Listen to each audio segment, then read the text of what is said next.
Share market में तो हमारे पास कंपनी के फंडामेंटल्स हैं, हम कंपनी का बिजनेस देख रहे हैं कि ये कंपनी क्या बिजनेस कर रही है। क्रिप्टो में हम कॉइन्स में क्या देखें कि ये कॉइन अच्छा है कि ये कॉइन खराब है? अभी समझो कि कुछ कॉइन्स है जो कि बोलते हैं रियल वर्ल्ड एसेट्स करके, करेक्ट है, ओके, RWA कॉइन्स। ओके। तो जो एक्चुअल प्रॉब्लम सॉल्व कर रहे हैं एज एन वर्ल्ड प्रॉब्लम, आप उनको बाय कर लो, ओके। करेक्ट है ना? आपको समझता है ना, कोई भी एक दिक्कत है भाई पूरे हाँ, वर्ल्ड में, हाँ, जैसे मैंने हाँ। आपको बोला कि पैसा ट्रांसफर करना इज वेरी डिफिकल्ट। अगर आपको समझ रहे हो कि अगर आपको एक कोई 100 करोड़ रुपए कहीं यूएस में भेजना है, the fastest way to do is कि भाई वो पैसा आप प्लेन में लो और जाके दे दो। वो भी मुश्किल है, हाँ, कर नहीं सकते, बहुत टफ है। करेक्ट है ना? But that is the only way. आप बैंक के थ्रू जाओगे तो आपको लगेगा 4-5 दिन कि भाई इसके अप्रूवल लो, उससे approval low. Right. But with crypto currency you can do that, okay. Correct है ना? तो ऐसे कुछ कॉइन्स होते हैं जैसे बिटकॉइन हो या फिर रिपल हो, ये सब चीजें कर सकते हैं जैसे जैसे रेगुलेट होगा। तो उस चीज से आप पीछे जाओ कि भाई समझ लो हाँ भाई ये चीज इसने सॉल्व किया है, तो उसका वैल्यू बढ़ेगा आगे करके, करेक्ट है? कुछ कॉइन ट्रॉन करके होता है, वो आपको ट्रांसफर करने के लिए सबसे स्लोएस्ट फीस लेता है, ओके। तो लोग उसको बार बार यूज करते हैं नेटवर्क भेजने के लिए, तो उसका वैल्यू बढ़ते बढ़ते ही आ रहा है। तो एक बार आपको पहले मार्केट समझना पड़ेगा। अभी जैसे अपन डीमार्ट वगैरह या रिलायंस अपन क्यों बाय करते हैं, क्योंकि अपने को पता है कि भाई इतना बड़ा कंपनी है, क्योंकि हम लोग डेली देख रहे हैं उसको। आप जब उसके बारे में रिसर्च करो तो आपको ऑब्वियसली क्रिप्टो में भी पता चलेगा कि भाई कौन सा कॉइन बाय करना चाहिए, कौन सा नहीं। तो जैसे स्टॉक मार्केट के लिए तो बहुत सारे मार्केट में कोर्सेज हैं, अभी क्रिप्टो के लिए मार्केट में कोई कोर्स आया है प्रॉपर जिससे आप सीख सकते हैं?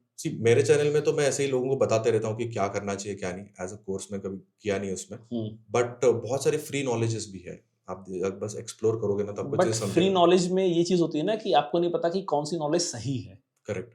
तो वही होता है ना, आप जैसे ही एक्सप्लोर करने में तो आपको टाइम लगने वाला है। हाँ। ऐसा नहीं कि कोई भी आपने कोर्स कर लिया उससे आपको पता चल गया एंड इससे आप एकदम मास्टरी बन गए। हर चीज को टाइम लगता है, ओके। सीखने के लिए, समझ लीजिए। बट आप क्या कर रहे हो, जब भी किसी का इन्वेस्टिंग स्टार्ट होता है, वो क्या करता है सबसे पहले? SIPs करने लगता है, हाँ, राइट? राइट। या तो फिर गोल्ड बाय करता है, हाँ, या तो फिर सिल्वर बाय करता है। क्यों? क्योंकि उसको पता है कि भाई ये सेफ है, सेफ है आराम थोड़ा। से कर सकते हैं। तो उस हिसाब से जब स्टार्ट कर रहे हो ना, बड़े बड़े एसेट्स लो ना, ओके। बिटकॉइन ले लो थोड़ा, इथेरियम ले लो थोड़ा, XRP ले लो थोड़ा, ओके। जो टॉप कॉइन्स मैंने आपको बोला, जो टॉप से में। Top points. जैसे ही आप फिर एक्सप्लोर करते रहोगे आपको चीजें समझ आने लगी ओके। कि भाई रिपल से अच्छा कॉइन तो ये है, इथेरियम से अच्छा कॉइन तो ये है, इससे अच्छा तो ये है। जब आप उसके अंदर थोड़ा टाइम स्पेंड करोगे तो उससे ज्यादा पूरा मार्केट समझ आएगा। हाँ तो फिर ये कर सकते हैं, वो कर सकते हैं, इससे अच्छा ये है। हाँ, आप देखो डीमार्ट से अच्छा, अभी पहले बिग बाजार था, हाँ, अभी डीमार्ट आ गया, राइट। करेक्ट है ना? फिर खा गया उसको। तो उस हिसाब से इस पे मार्केट्स में भी होता है। तो जब आपको नॉलेज रहेगा तो आपको इस हिसाब से आप रेगुलरली चेंजेस कर सकते हो पूरे मार्केट में। अगर मैं आपसे पूछूं कि 2025 के लिए 5 कॉइन्स जो आने वाले टाइम पे अच्छा परफॉर्म करेंगे, कौन से हो सकते हैं? तो एक है ICP, ICP। राइट? दूसरा है लिंक, ओके। फिर आप बोलते हैं सोलाना, करेक्ट है? मैं सिर्फ सेफ चीजें दे हाँ, रहा सेफ हूँ। सेफ।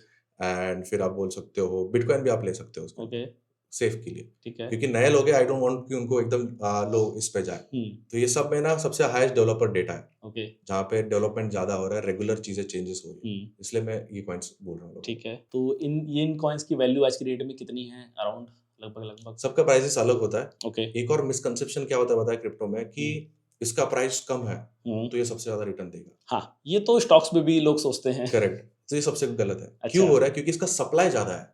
बिटकॉइन का वैल्यू क्यों इतना बड़ा है 98,000? क्योंकि इसका सप्लाई लिमिटेड है, 21 मिलियन ही है। ओके। अगर आप यही रिपल देखोगे, इथेरियम देखोगे, उनका प्राइस कहीं 3,000, या फिर रिपल का प्राइस सिर्फ $3 चल रहा है अभी ओके। आसपास, ओके। करेक्ट है? क्योंकि उसका सप्लाई जो है ऑलमोस्ट 150 बिलियन या 100 बिलियन सप्लाई है। बट अगर बिटकॉइन देखोगे वो सिर्फ 21 मिलियन ही है। अच्छा, तो जैसे बिटकॉइन में सप्लाई को बिल्कुल स्टॉप कर दिया गया कि 21 मिलियन ही होंगे, तो हर कॉइन का एक पर्टिकुलर नंबर होगा? यस सर, हर कॉइन का पर्टिकुलर नंबर होता है। ओके। उतना ही सप्लाईज होंगे, उतने ही उनके सप्लाईज होंगे। टेक्नोलॉजी के हिसाब से वो अपना सप्लाई डिसाइड करता है ओके। कि और कितना होना चाहिए। और इस पे ऐसा भी होता है जैसे शेयर मार्केट में होता है कि जो कंपनी के प्रमोटर्स होते हैं वो कुछ होल्डिंग्स अपने पास रखते हैं, कुछ मार्केट में डालते हैं। Correct. तो क्रिप्टो में भी ऐसा कुछ है कि कुछ जो उसके ओनर होंगे जिन्होंने वो कॉइन बनाया है, कुछ परसेंटेज वो अपने पास रखेंगे, बाकी मार्केट में ट्रेड के लिए देंगे। यस, ऐसा बिटकॉइन में नहीं है, ऐसा बिटकॉइन इथेरियम में में भी ऐसा नहीं है। ओके। उनके पास होल्डिंग है, उन्होंने खुद पैसा डाल के बाय किया हुआ है। ओके। बट ऐसा एज सच ऐसा नहीं है कि भाई हमारे पास इतना ही रहेगा। हाँ। कुछ कुछ कॉइन्स में है, ओके। जो नीचे वाले कॉइन्स है उनके अंदर है कि जहाँ पे कंपनी खुद होल्ड करके रख रही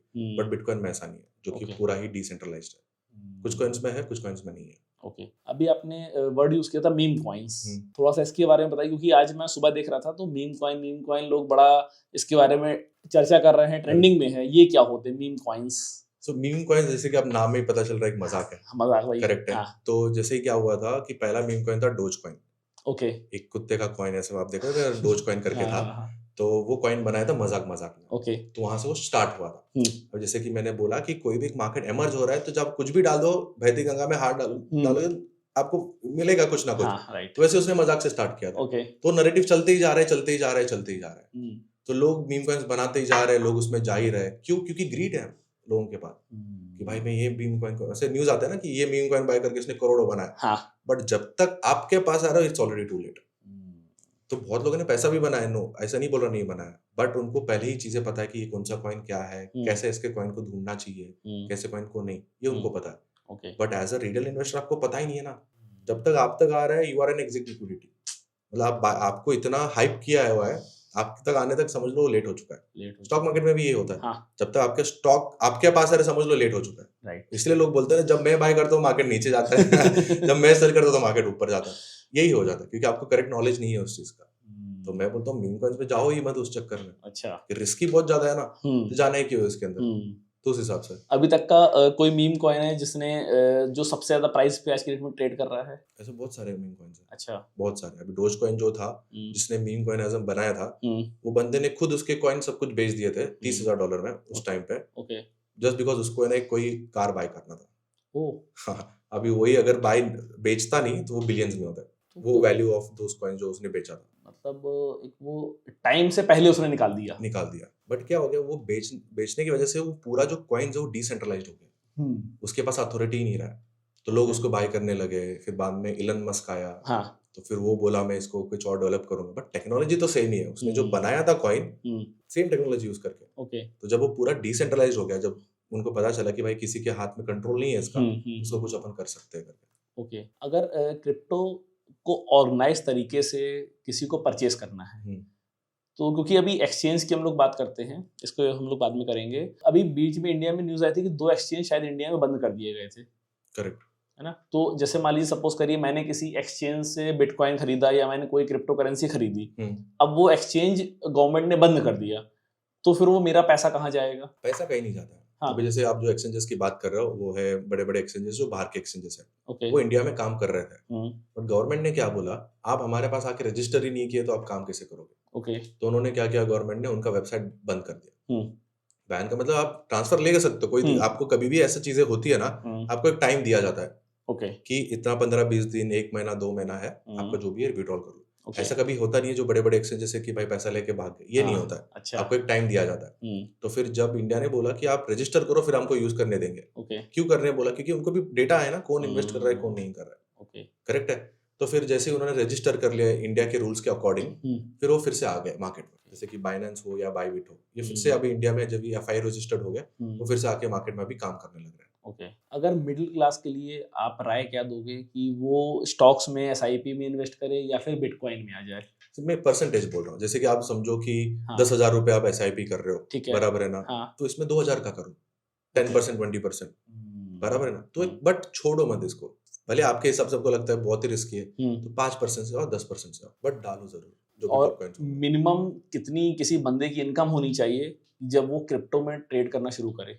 ट्रेडिंग एक पूरा अलग पार्ट है। ओके। ये बहुत रिस्की होता है। जिनको ट्रेडिंग आता है वो ट्रेडिंग कर सकते हैं। इसके जैसा मार्केट नहीं अगर आपको ट्रेडिंग करना आता है तो। क्योंकि वोलेटाइल है। As a trader we need volatility. जब तक प्राइस ऊपर नीचे नहीं आएगा आप पैसा बनाएंगे क्या? करेक्ट है ना। तो ये सबसे बढ़िया है जहाँ पे डेली इतना अप एंड डाउन होता है, 30% अप, 40% अप। अगर पता है कैसे ट्रेडिंग करना है, इसके जैसा मार्केट नहीं है। बट एज एन इन्वेस्टर आपको उस हिसाब से सोचना पड़ेगा कि भाई मैं जब भी इन्वेस्ट करूंगा तो लॉन्ग टर्म के हिसाब से कर रहा हूँ। राइट। तो ये दो अलग चीज है। तो ट्रेडिंग तो आप कोई भी पैसे से, कितना भी पैसे से कर सकते हो, 100 रुपए हो, 500, 1000, ऐसा कोई कैप नहीं कि आपको इतना पैसे से ही करना चाहिए। ठीक है। करेक्ट। इस पे एक प्रोसेस होता है वॉलेट वाला, कि आप कॉइन खरीद के अपने वॉलेट में उसको ट्रांसफर कर सकते हो। जब आपका फिर आपका शायद एक्सचेंज से मतलब खत्म हो जाएगा, ऐसा कुछ क्रिप्टो में होता है। एक्सचेंजेस क्या है? अभी जैसे समझो, एक एग्जांपल देता हूँ। आप जब भी सोना बाय करते हो, आप शॉप पे जाते हो, आपने कोई भी ज्वेलरी बाय किया, राइट। आप ज्वेलरी लेके शॉप में ही रखते हो क्या? नहीं रखते हो।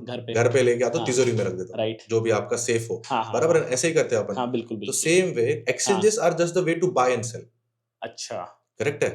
आपको जब भी आप सोना लेके अगर शॉप में रखोगे, शॉप अगर चोरी हो गई, आपका कुछ मतलब ही नहीं है ना। करेक्ट है। तो exchanger are just to the way of buy and sell. अगर आप जब लेके वॉलेट में रख दोगे तो आपने अपने जो भी पैसा है तिजोरी में रख दिया, चाबी आपके पास ही है, तो उसका कोई किसी को एक्सेस नहीं रहेगा। तो क्रिप्टो में ऐसा बोला जाता है not your keys not your coins. मतलब क्या, आपका अगर आपने वॉलेट में नहीं डाला है और एक्सचेंजेस हैक हो गए तो आपका कोई मतलब किसी को भी आंसरेबल नहीं है। तो आप चाहिए ही वॉलेट में डालो तो जो कि बहुत सेफ रहेगा। मतलब क्या आप परचेज करके तुरंत अपने वॉलेट में आपको ट्रांसफर कर लेना चाहिए कि सी अमाउंट पे डिपेंड करता है, आपको बहुत ही सेफ होना है तो आप डाल दो। तो बड़े बड़े एक्सचेंजेस सेफ है, ऐसा नहीं बोल रहा हूँ नहीं है, but there are 1% chance 2% chance की हैक हो जाए।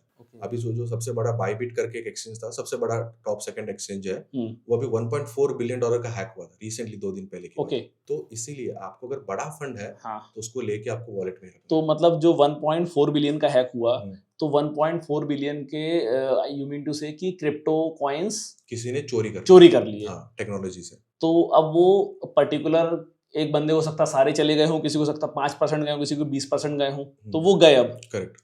तो उसके लिए कोई किसी कंपनी की कोई जवाबदेही नहीं है, कोई इसके लिए रिस्पांसिबल। पहले भी बहुत सारे हैक हो चुके हैं, उनको ट्रैक डाउन किया है, बट टाइम लगता है उस चीज को। ऐसा नहीं कि ट्रैक डाउन नहीं कर सकते और ये सब चीजें, पहले भी बहुत सारे हैक हो चुके हैं बट उनको ट्रैक डाउन किया है, बट उसके फिर 2-3 साल जाएंगे।